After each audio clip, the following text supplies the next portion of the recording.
Hi, I'm Marissa Burciaga, and today I'm going to be telling you a story very near and dear to my heart. The Legend of La Llorona is a story that many Latinx children are familiar with.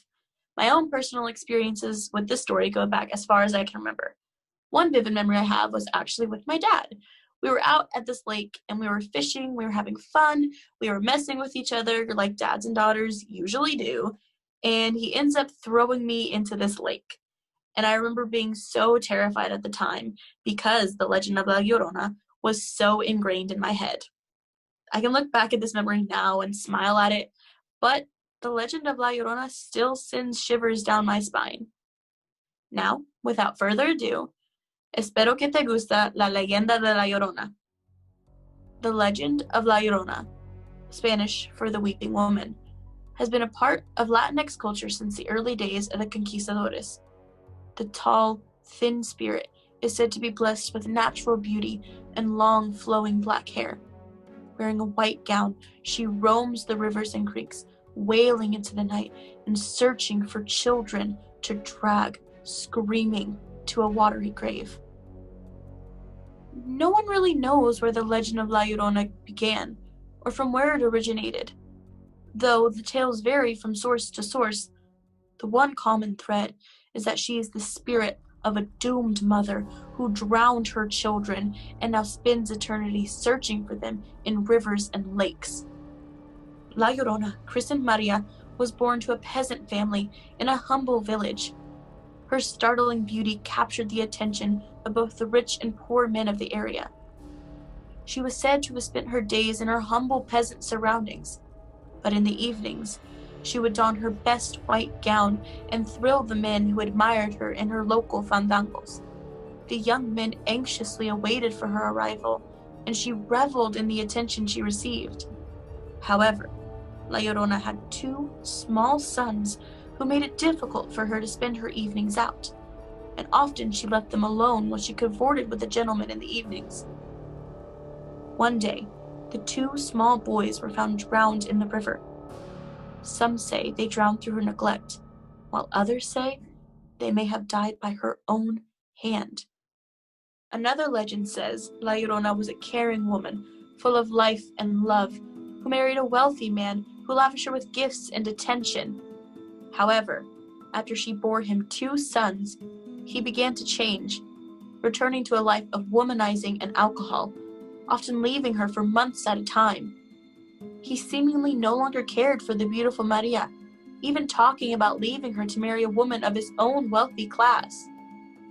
When he did return home, it was only to visit his children, and the devastated Maria began to feel resentment toward the boys.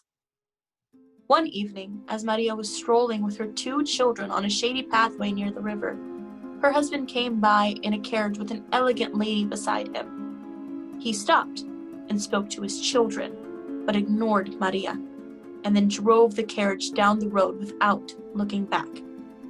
After seeing this, Maria went into a terrible rage, and turning against her own children, she seized them and threw them in the river.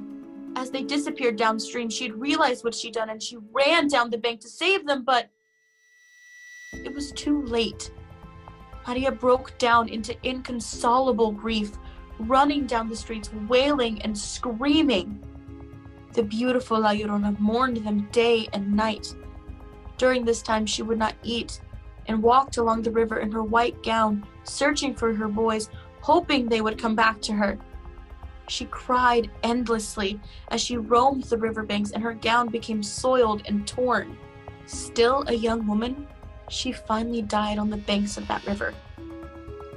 Not long after her death, her restless spirit began to appear walking on the banks of the Santa Fe River when darkness fell. Her weeping and wailing became a curse of the night, and people began to be afraid to go out after dark. She was said to have been seen drifting between the trees along the shoreline, or floating on the current with her long white gown spread out upon the waters. On many a dark night, people would see her walking along the riverbank and crying for her children. So they no longer spoke of her as Maria, but rather La Llorona, the weeping woman. Children are warned not to go out after dark, for La Llorona might snatch them and throw them to their deaths in the flowing waters. Though the legends vary, the apparition is said to act without hesitation or mercy. The tales of her cruelty depend on the version of the legend you hear. Some say that she kills indiscriminately, taking men, women, children, anyone foolish enough to get near her. Others say that she is very barbaric and kills only children, dragging them screaming to a watery grave.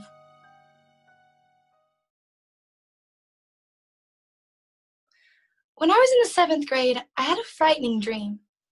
I saw myself standing on a dark street with the only illumination coming from a dim streetlight. The ground was wet, and in the distance I could hear the sound of rain falling, and the tap, tap, tapping of footsteps coming toward me.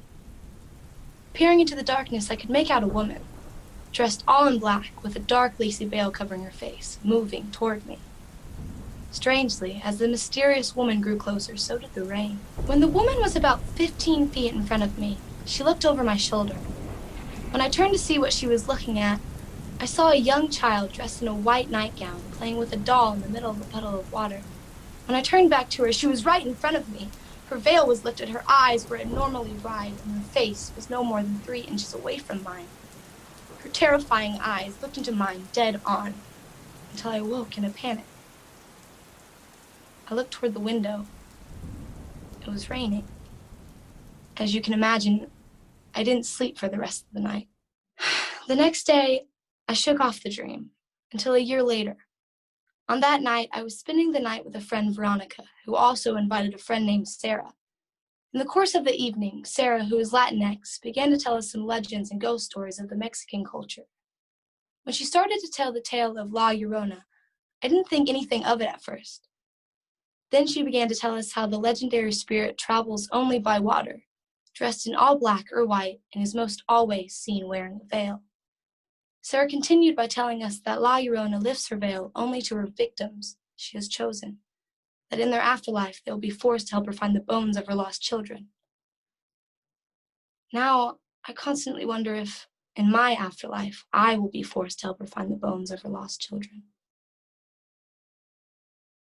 El cuento de La Llorona es un cuento muy trágico, pero hoy necesitamos recordar los inocentes que murieron este día. And from us all at the Neosho County Community College Theater Department, thank you for watching Spooky Halloween!